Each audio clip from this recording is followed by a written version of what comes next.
Voiceover with your host, D. Foster III, where we discuss relevant topics that affect the culture with bold, independent commentary. Get ready to be inspired, enlightened, and encouraged. Welcome to the Voiceover Net podcast. I'm your host, D. Foster III, and I'm so glad you could join us. We got a very special show for you today. So right now, as we get started, I want you to like, I want you to share, I want you to follow, I want you to hit that notification bell so you know when we upload brand new content. We say this is the place you come if you want relevant, entertaining, of course, but informational and educational information. If it's happening in the culture, we are going to be talking about it. At the beginning, I want you again to share this, to like it, put it on your phone so you know when we upload. Yeah, you can do that. You can do that for me. Do that for me. Yes, yeah. And I want to say thank you for those of you who have already subscribed to the Voice of an Ad podcast. And I thank you so much. And all you got to do is free, just like it. Bing, bing, bing, bing, bing. Now, before we get started, I'll introduce our guests. You know, we always have to do housekeeping announcements. Don't say all. Y'all do that in church every Sunday. Sit there for 30 minutes while somebody goes over the same thing that's on the screen.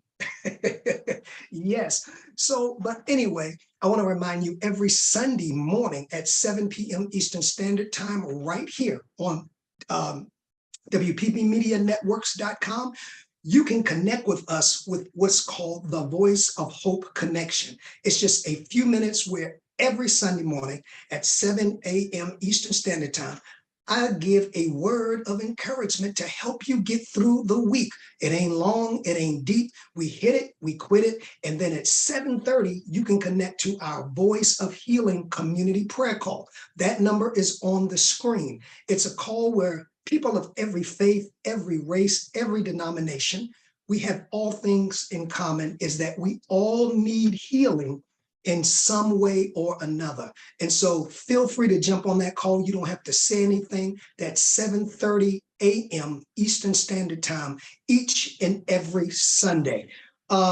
If you want more information, again, that number is on the bottom of the screen. Follow us on our social media platforms. That's the Voiceover Podcast on TikTok or Instagram, and then it's the Voiceover Pod on X. And of course, you can follow us on our Wake Up Global Networks social media platforms also. Now, before I get into introducing our guests, come in. You want to hear this? Y'all want to hear this? Did I tell you to share this? Yeah, okay. We want to help you, Wake Up Global Networks, who I am CEO of. We want to help you celebrate your shero. That's right. Every year for Mother's Day for the past 3 years, Wake Up Global Networks has been drawing a name of a submission of one of our viewers or listeners who submits to us why we should help you honor your shero. And so we want you to begin now. And you know, there are many sheroes in our life. Those women who have just been there, they blessed us. So I know this may be a challenging thing, but I want you to think about that one person who has made such a difference. It could be a mother, it could be a mother figure, it could be a coworker. I don't know who that is, but we want to help you celebrate them. So you can go to Wake Up Global Media or the Voiceover Podcast. Both of those are on Instagram and Facebook on Wake Up Global Networks. And there's a form, and you just simply fill it out and submit it. You can do all of it online, and there will be a drawing by our staff, and we will announce the winner. And we have something very, very, very surprising for your shero. All right, that begins today. The form should be online. So those are the housekeeping announcements. No, those are your morning church announcements, and govern yourselves accordingly. All right, y'all. You know, I've been talking about, besides the last couple of weeks, I figured I'd let y'all recover from the podcast I did on the current and future state of the church. Yeah. Recover from that. So we have we have a very special guest. I'm going to read a little bit about Imari, but she's going to moreover introduce herself. Um, Imari was raised and born in Hampton, Virginia. Has always had the love of music, singing from an early age. Wow, as early as 2 years old, her love and passion for singing never ever wavered. She could always be found in the church choir. Isn't that where most of the greats start? Wonder why. Whitney Houston, you can go down the list. Most of the greats, they start in church. She could be found singing in the church choir at church or classical, jazz, and R&B. Though through her vocal gift, she received a full scholarship at the illustrious Elizabeth City State University. God, I wish I could sing like that. I would not owe Howard University to this day.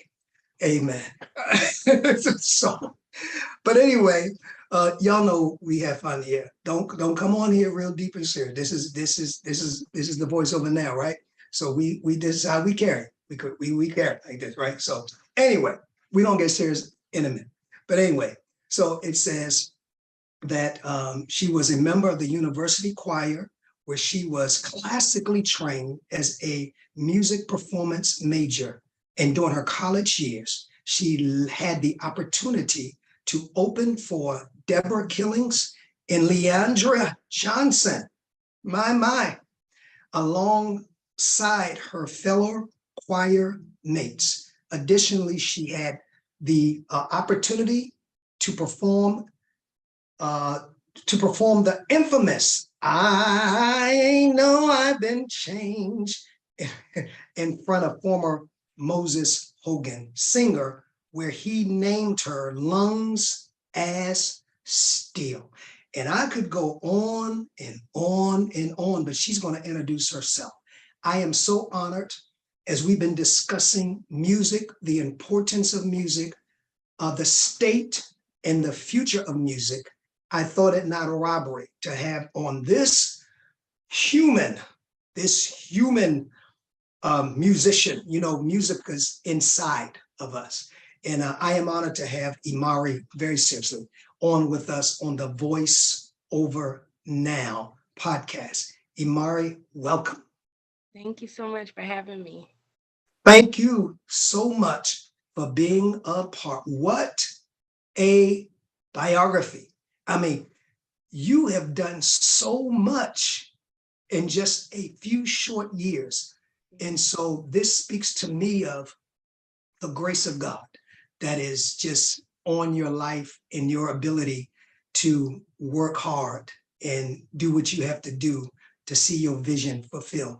Before we get started in the conversation, I want you to, first of all, I'm sure I left out some things, share a little bit with our viewers, that which you want to share about you, and then end it up by telling them how they can connect you with all of your social media platforms. Yeah, so again, as you've already stated, I've been singing since the age of 2. I have recorded my very first song alongside my mother. Music runs in our family, but my first recording was when I was 9 years old. My mother has some good friends who are in the music industry. She's known a guy who produced music where he traveled and went on tour with Boys to Men and Teddy Pendergrass and things like that. So that's always been in my atmosphere, and I've grown to love it. That's my passion. There's nothing like it. So yeah, that's pretty much how I, grew up. I was raised around it. And my grandfather, he was a jazz musician. My grandmother was a jazz singer. So, I just can't help myself. So It's always been a passion of mine. But you can connect with me on Facebook. Find me officially Imari. That's Imari. And then you can also find me on Instagram as well, officially Imari as well. Wow. Um, this full scholarship, I want to know more about that. Yes. Um, that is amazing. I know very few people. I know people who get partial scholarships, but to say you have a full scholarship, what a tremendous, tremendous blessing.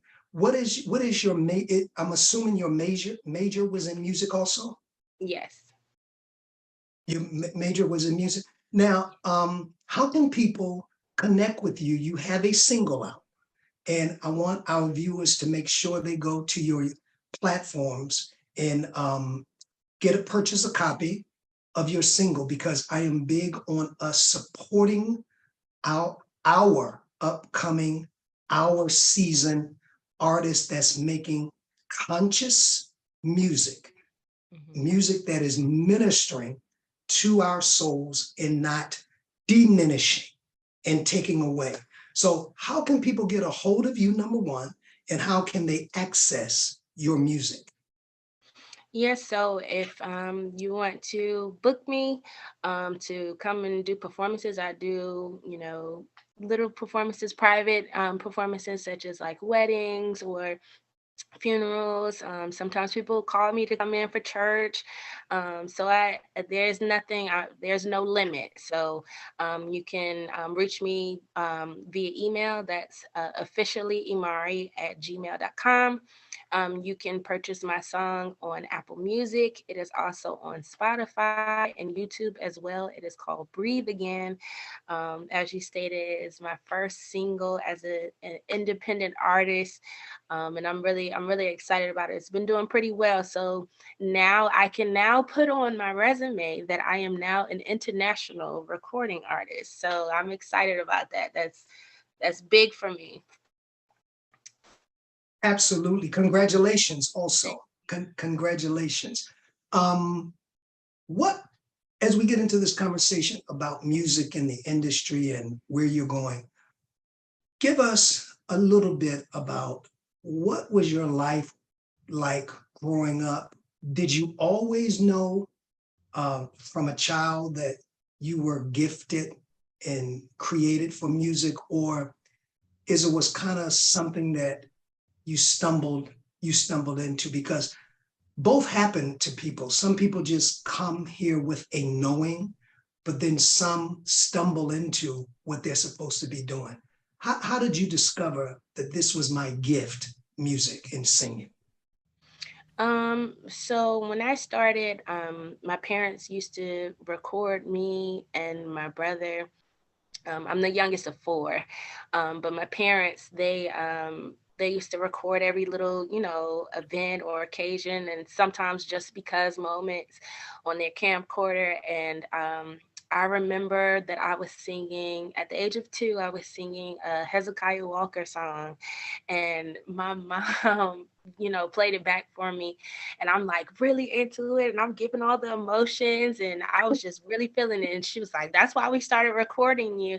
So, so from that point on, I noticed that, like, even, when I would be in elementary school, I love going to music class. I would get excited. I always wanted to have solos.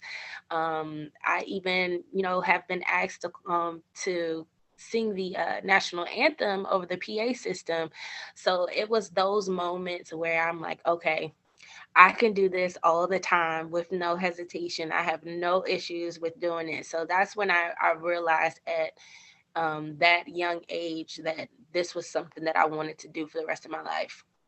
Now, let's I want you to have not that you won't, an honest moment, because by the way, y'all, this is the cousin. I had the full disclosure. This is the cousin of our great, great administrative assistant of Wake Up Global Networks, Minister Prophetess Kia O'Reilly. So I just wanted y'all to know that she's the best. Her and her husband and her whole family. So apple don't fall far from the tree. So they connected. Who was your favorite artist? Okay, I want you to ask me two questions. Who was your favorite artist then? And if it's not the same, who's your favorite artist now? Okay. When people ask me that question, I tend to kind of trouble them or puzzle them a little bit because I tell them I don't really have a favorite.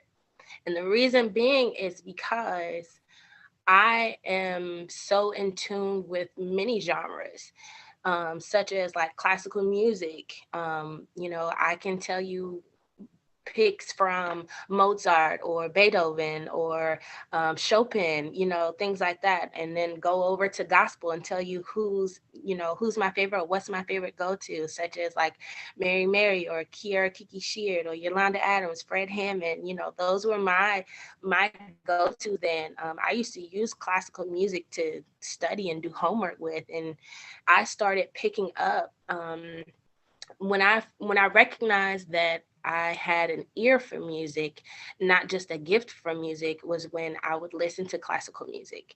And I would get on my mom's keyboard and start trying to figure out how to play certain songs. And my first song that I learned how to play on my own was Moonlight Sonata. And so that's where that kind of like started. And then when we go into like the old school, Anita Baker and Luther Vandross and people like that, and then when we go into the neo soul, we talk about India Ari and Jill Scott, and then the contemporaries and such as like Jasmine Sullivan or Music Soul Child. Those were all my go-tos and still kind of are my go-tos today.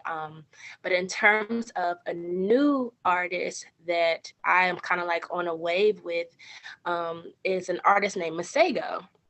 And he does phenomenal work. He is very creative. And little did I know that he actually is from the area where I'm from. And he actually went to college with a couple of my classmates that I grew up with. So I thought that was pretty awesome. He's from Virginia. I feel like when it comes to music, a lot of great artists comes from Virginia. So From them Hampton Roads be turning them out. Really, yeah. They do. Yeah.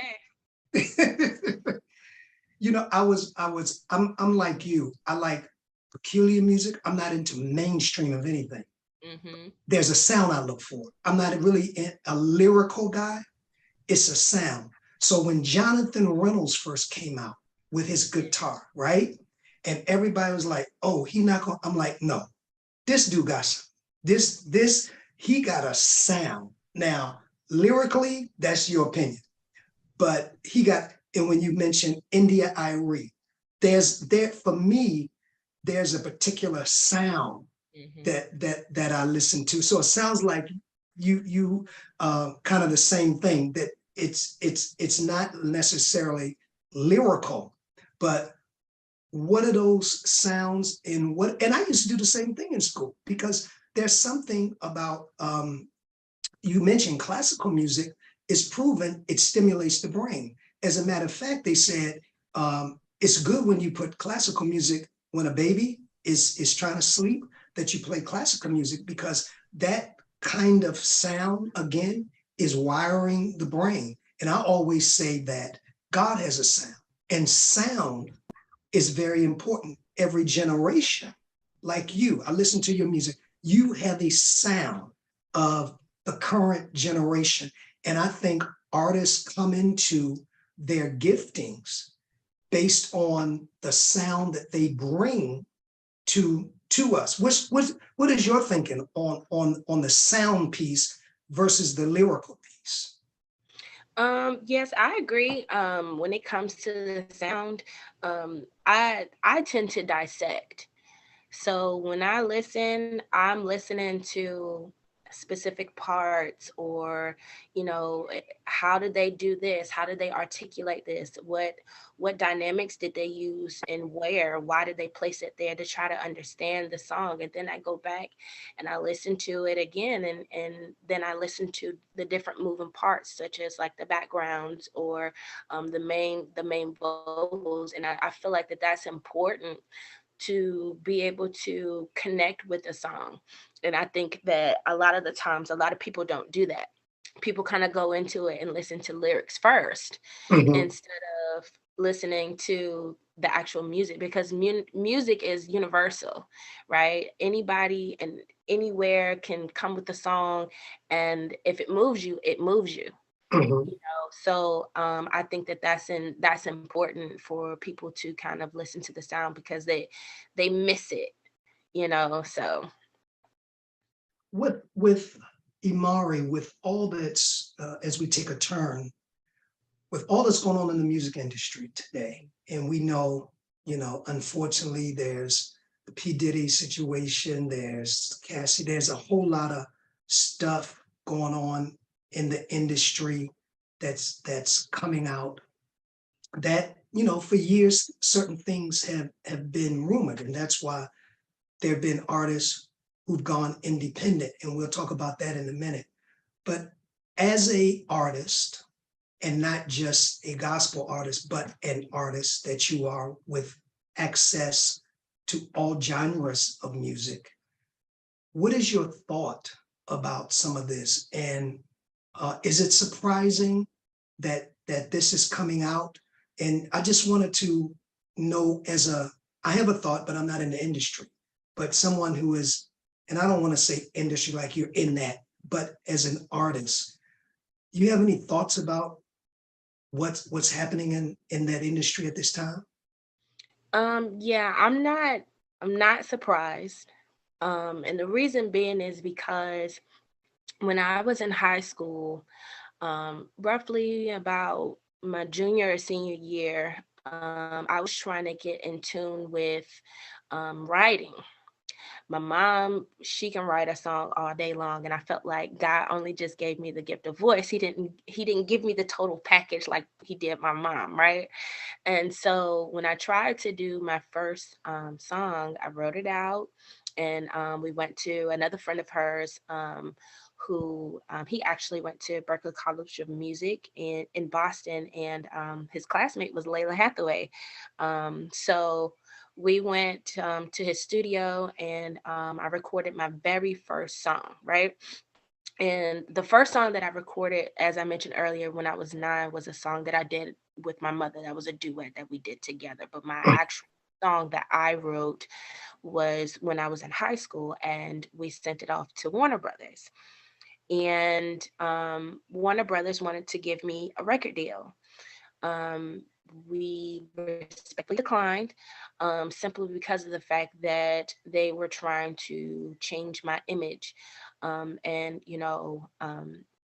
they basically, in a nutshell, unfortunately, were trying to make me a symbol, a sex symbol. Wow. And, at such a young age. And, I was only a teenager. So we were like, no, thank you. And they were trying to compare me to Rihanna. And I think that that is part of the problem with the industry now. Everybody's doing whatever, and coming up with whatever, just to make it into the industry, and not realizing what that cost is. And I think that it's important to be an independent artist, because you will have so much more freedom versus being in the actual industry, whereas you think it's all good, and then realize, number one, you're not going to get paid like you think you are, because then along comes a lot of things they tell you. Oh, you need to have this, you need to have that, such as like, you need a makeup artist, you need a stylist, you need somebody to be your assistant, and all of that money goes into that, and you see how much of that you have to pay everybody else first before you get paid, right?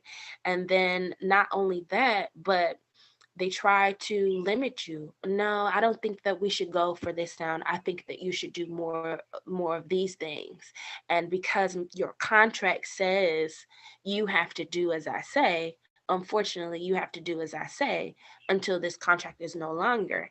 And then it could also be a limitation of, well, we have you on this contract. You're on a contract for, let's say, for an example, for 5 years. After that 5th year, underneath in the subtext, it says you can't work with any other label. Then you're stuck.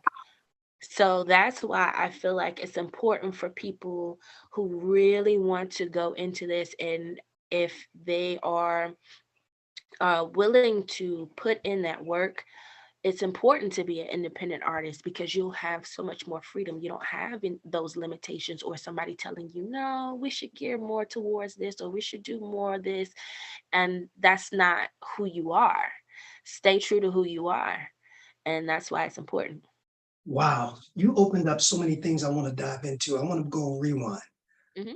So from listening to you and from what other people have mentioned to me, so when you talk about the industry, would it be fair to say and true to say it's not as much for the artists of selling, marketing their music, but initially marketing a image?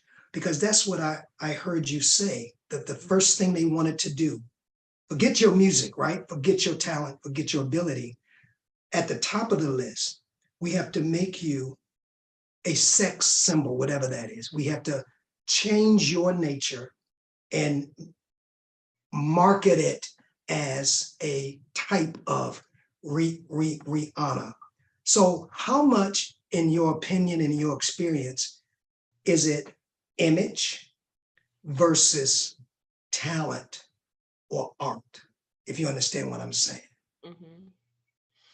I Because I feel. see a lot of people go into the industry one way, to be honest with you. I don't want to call any, but we can see a lot of artists that they enter into the industry one way. And Mhm. after a year or two, they are a total different person. And you're like, what did y'all do with X, Y, and Z? And I'm thinking of a couple of artists here. What did y'all do with that in their whole image, maybe they've had work on themselves, maybe they've had, changes in their body. And that always caught my attention. Is this a requirement to make it in the entertainment and music industry? Yeah. So with the image, that is the main focus. The main focus is your image. Talent is in the back, and then the art is in the middle. But again, the image takes place of that. Now, it I will say it is not required um, for people to change their image, but because you're being told repetitively, oh, well, this is selling and this person is doing this. Oh, everybody's doing it. You should do it too. It's harmless. And the more that they feed into that, the more that they manipulate artists into altering their image, and whether that being, getting their lips done or their body, reconstructed or things like that. And then you notice, as you stated, that they come into it as something that's so sweet and innocent and pure to it, and then they go dark. And so it's mainly their focus to market the industry or the image, like what will sell the most, how can we make you sell, because it's not about talent. Because I can tell you right now, when I get in my car, I don't even cut the radio on. And when I do, I it's just like, what's the point? And I go back to, the other platforms that I use, such as like, YouTube or Spotify, something like that, because I have my own creation of different artists of real music.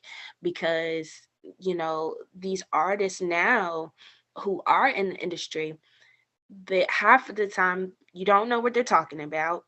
And then when you do recognize what they're talking about, it's like is that what I want my children to listen to? Is that what I want the lesson to be about? Like, are we about hatred, or are we going to talk about love, like, or are we going to bring light to certain things, and talk about what exactly are we talking about in this music? And so that's why, again, when I get in my car, I don't even cut the radio on, because it's not even about talent anymore. It's about what's catchy and what will profit, pretty much.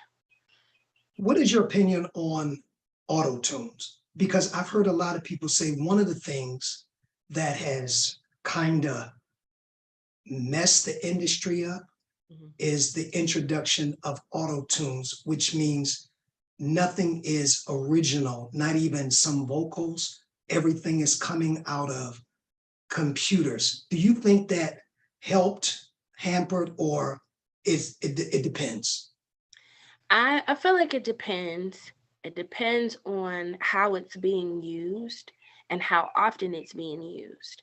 So if you have an artist, um, for an example, the artist T-Pain, he tends to use auto tunes a lot. And that's why everybody was in a complete shock when he performed live. And they were like, oh, he can actually sing for real. Like, he uses it to kind of amplify or manipulate a certain sound into the song. So I understand why he does it. I do think that he doesn't really need it. But some people tend to, for lack of a better term, abuse that. And it can be misleading to those who don't have real talent, versus someone who does. So it's just, if I'm going to be completely honest with you, Right. I want you to. Yes. yeah. So a lot of people, they tend to manipulate it. So it depends on how often it's being used. Okay. Yes. Okay. Good. Because that's been my thing, that you very seldom you get to hear a artist's rare talent anymore, because auto tune, or musicians, auto Right. tune has really come in. And I think, like you said, it depends, but for the most part, I think it has really changed the industry, where it's an industry where talent is not. I look at, if I'm gonna just be transparent, sometimes, and maybe you can help me with this, I'll be wondering, I'll listen to a song and I'll listen to the voice, and I'm like, who did they know? Or what did they do to get on this label, and then to get their music played? Who did? When you have people like yourself, who, much, in my opinion, much more talented, much more gifted and original, and they go through hell and back, have to go independent, have to raise the money to get their music played. And here's somebody who is average, right? Average. And you hear their music. I used to work at a particular radio station, so I know about the spin cycle, how often your music plays, depending on where you're coming out at the chart. And once an hour, if you listen to that station, their music is coming out. Talk about that. What is that? Because I think that's more of what it's come to, that you be liking, and if I'm in a car with somebody, like, I can't believe they really playing that on radio. I can't believe I just heard that 3 times in an hour. That means it's at the top. It's trending. It's trending, right? And so they're going to play that because advertisers they look for what's at the top of the charts to put their commercials and their advertisement, because that's where the most people will listen to this song. Talk about that, because I'm baffled by this, when there are original, hardworking artists that are struggling to get heard. Make it make sense. So that goes into what I was mentioning earlier, where they go for what's more catchy. And those, a lot of the times, artists like that are the ones they're easily manipulated, versus someone who has real talent. They're not going to bend on certain things. Absolutely not. I will not be doing that. I don't think that that's appropriate. That's not who I am. I don't want that to be portrayed as such. So I will not be doing it. Then it becomes, oh, this person is hard to deal with. This person is hard to work with. Oh, we're not really going to give them much airplay, versus somebody who's willing to do any and everything to get to the top with no real talent, because they're easily manipulated. And that's why a lot of the times you hear things that are absolutely ridiculous, and they may not be saying nothing at all, and they may be saying too much, on a record, and that's why they get played the most. How does, and you touched it, how does a person sell millions of CDs or whatever, streams, perform, and end up broke in the industry? I mean, you're at the top of the charts. Mhm. Everybody's singing your music. Every time we turn on the radio or whatever, we're hearing it. And then at the end of the day, you have no money. And yet you're signed to a label. You've been marketed, you've been promoted, you've been distributed. How's that happen? So basically, it's in stages, right? So when you go in and you have a producer. The producer creates the music, creates the sound. You go in with your lyrics. Now it depends. It depends on if you are the writer yourself or if someone else is writing for you. So if you are the writer yourself, okay, well, you're going to get a portion of that, but then you also have to think of who's mixing the music, the sound, to edit some of the things, and then who's mastering, where it's going to be clean cut and this is how it's going to play. It's going to sound really good after all the final edits and after all the playbacks. You have to pay that person. Then after it goes from being mastered, we have to now distribute the music, whether it's being distributed for streams or, back then where everybody was doing CDs, and things of that nature. So you have to think about where it's all going to, and it's being distributed. You have to pay the person to do that for you. Then you have to go into marketing yourself so that people can go and listen to your song. So now we're paying the marketer. And then now trying to promote this song to get more plays, but not only that, to be able to perform so that people can come out and purchase tickets to come to your concerts to hear you perform that particular song. You now have to pay a promoter. You also have to pay the venue. There's a lot of things that go into it, and that's why you tend to see artists go on tour for so many days, and you're like, well, they were just in New York yesterday. How are they all in California today within 24 hours? That's why they work overtime a lot, because they have to compensate for all the people that they had to pay before they got to where they are. So the artist basically, if I'm interpreting what you're saying correct, is the last person to get paid then, basically. Yes. You Wow. are the last person to get paid. And that's why a lot of people, they tend to go broke or they file bankruptcy, because all their money is being distributed. Because again, you have to think of uh, the different stages that you go through to get to where you are, and then all the people that fall under that umbrella. And then you think about makeup artists, you think about having a stylist, you think about having a driver, or musicians. You have to pay your band, or if you have background singers that come along with you, you have to pay them. There's nothing that's given to you for free. And they make it seem like everything's covered. We're going to give you an advance, we're going to do this for you and that and for you. But because we came out of our pocket to finance it, you have to pay us back. So however many sales you make and how much you get paid for X amount of sales, that money comes back to me. You will never see a penny of it. And that's why a lot of artists go broke.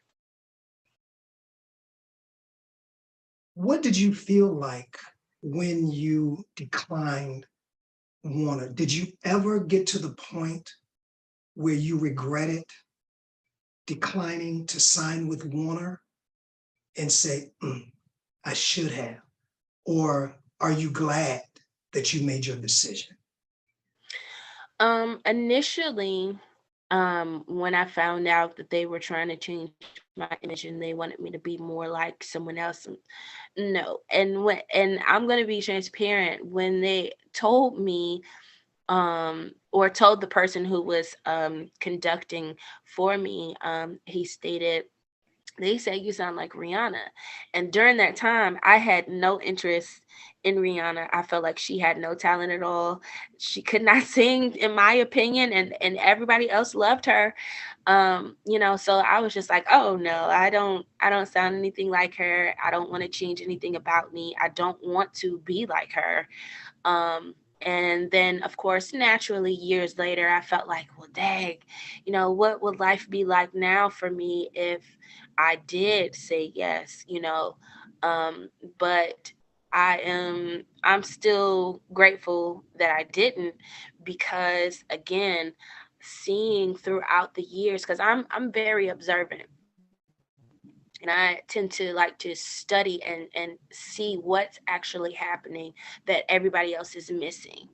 And I've noticed that some people aren't really progressing, and they're pretty much doing the same things over and over and over again, and they're singing the same songs, and they haven't, created anything new. Why is that? Well, because they don't have the finances to back it.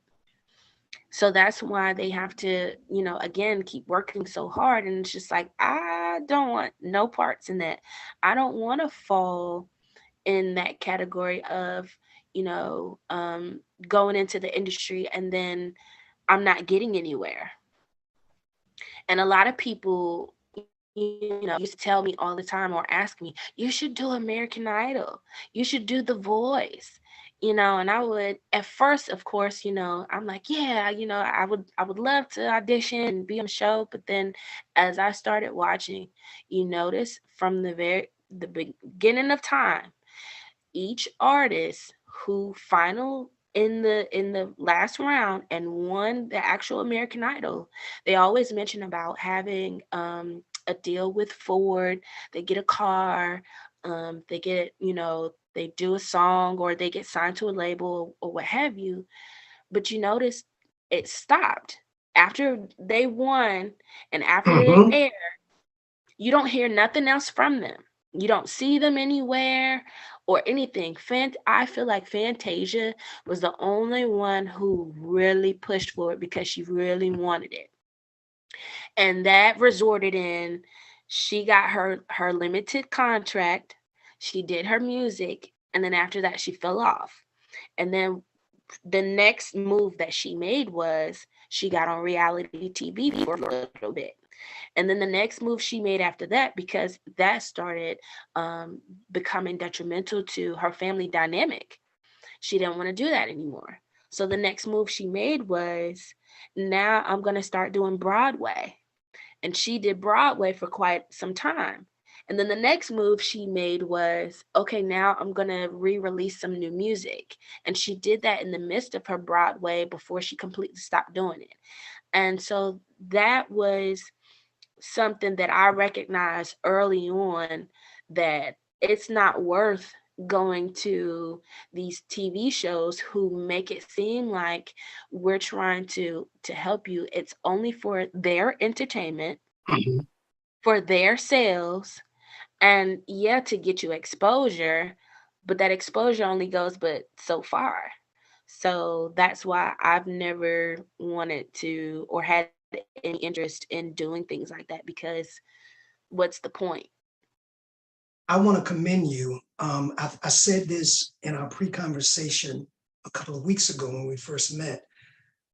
I want to commend you because I think it was a big, heroic step for you to say, with all that can happen with my career, with my artistry, with signing with a major label like Warner, I refused. First of all, I think that was the ultimate sign of maturity. I don't know how many people would have found themselves doing that.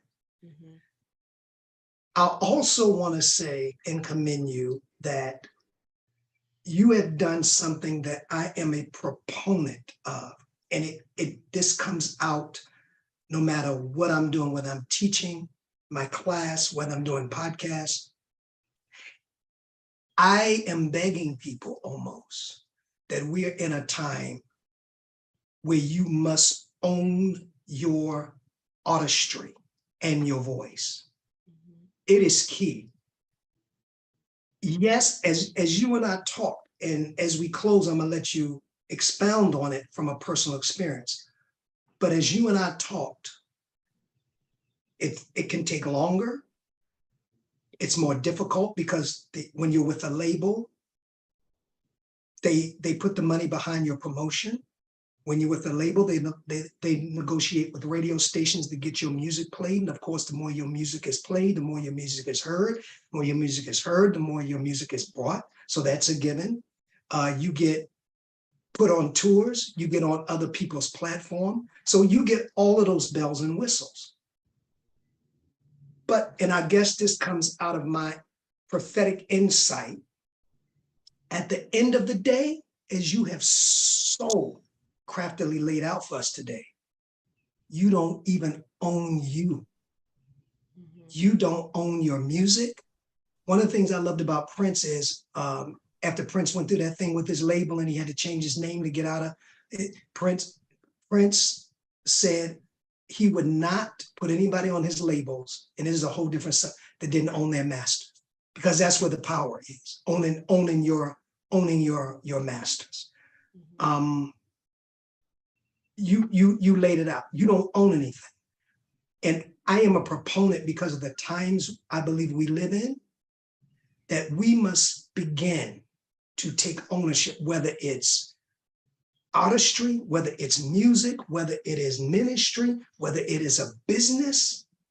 I believe the word today is ownership. Ownership is the longer route, right? Yes. It's the more, if we be transparent, Imani, it's the more difficult route. But at the end of the day, when you get to the top of the mountain, and you'll get there when you work hard, it's just the lazy artists that don't get there. It's the lazy business owners that don't get there.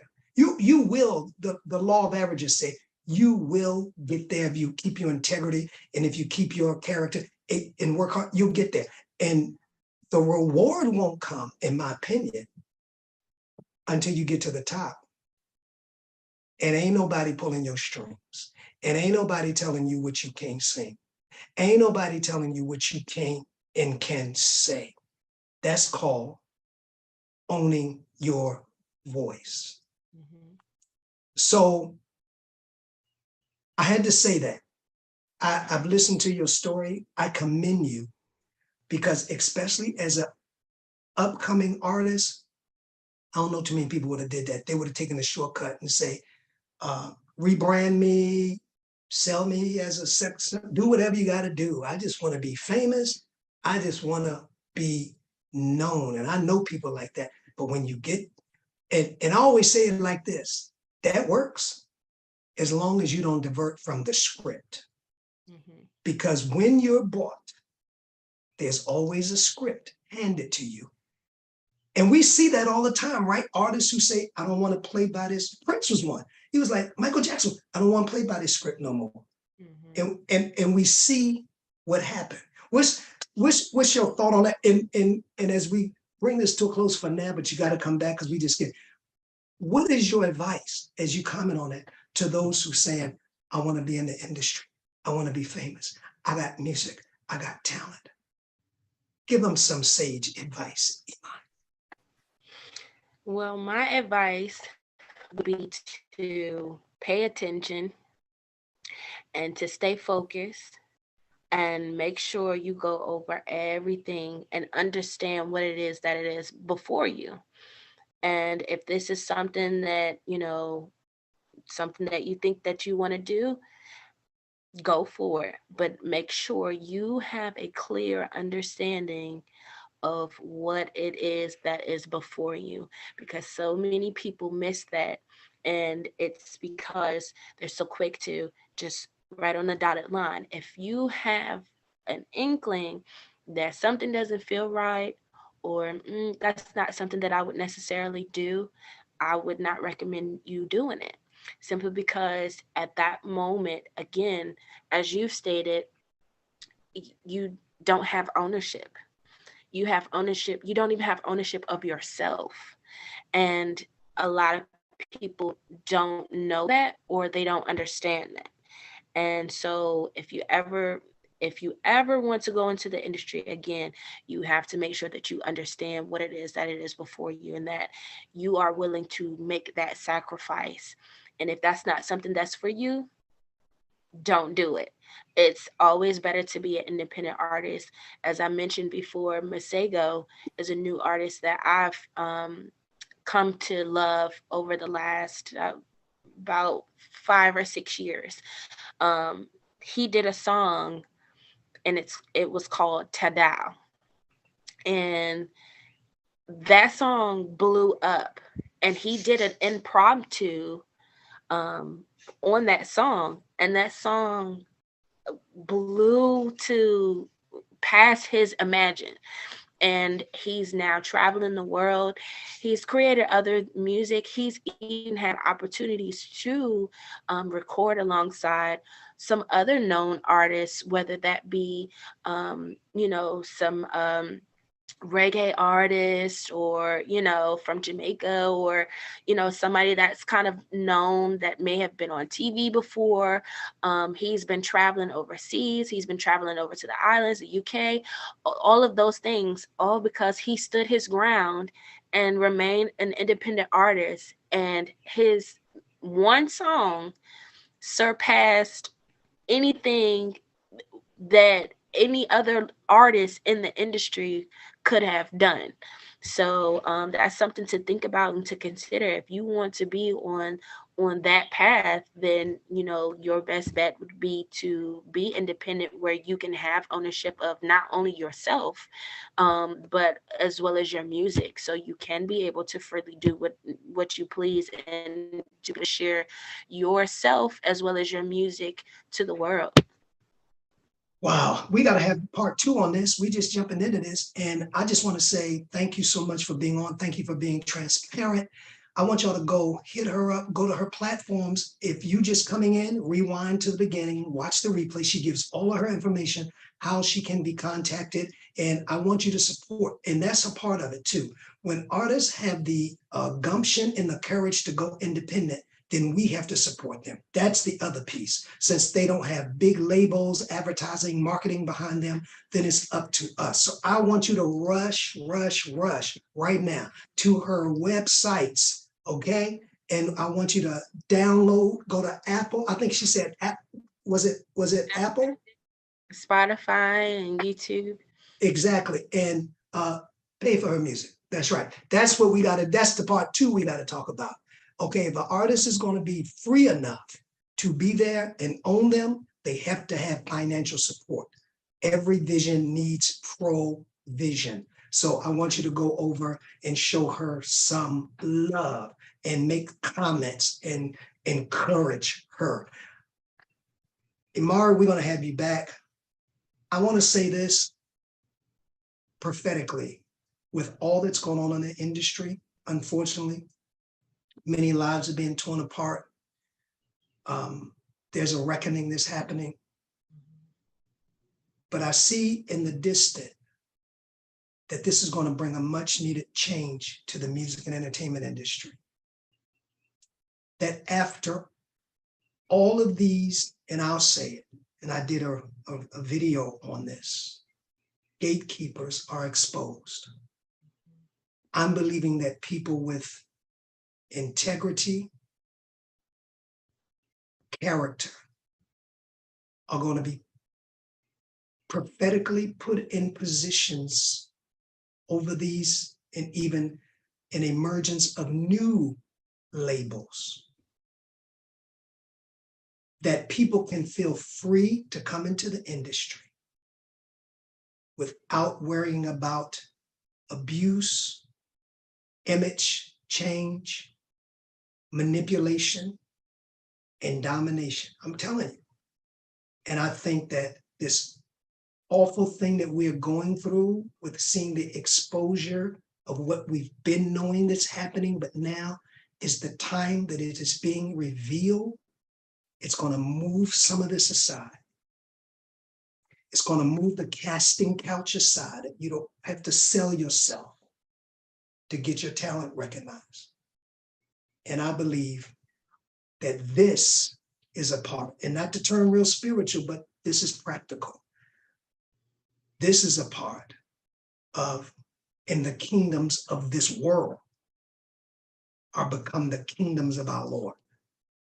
And I think it had to start with one of the most influential industries in the earth, music and entertainment. So I'm so glad you ain't give in. I'm so glad you, and I'm just joking when I'm saying this. I'm so glad you ain't get 666 on your forehead, right? It's been a pleasure. I want to say thank you so much. I'm so grateful to Prophetess Kiara for just connecting us. And I'll be in touch soon because there's a part 2, because we still got to talk about what your vision is for we just got into the flow, right? And there's so many areas that I still want to touch. So I want to say thank you so much. May God continue to bless you. May God continue to give you the resources that you need to get your voice heard and to, more importantly, get your message out so that you can continue to heal humanity and continue to bring life and joy to all of those of us that listen. Thank you. Thank you so much for having me. It was a pleasure. The pleasure was all ours. And so you have a great day. Thank you for being a part of The Voiceover. Please follow us on all of our social media platforms to stay connected to our upcoming shows and guests. Instagram at The Voiceover Radio. Twitter at DPropheticI. That's the letter D, prophetic, EYE. If this show has enriched you in any way, please share The Voiceover among your circle. Until next time, keep allowing your voice to be heard.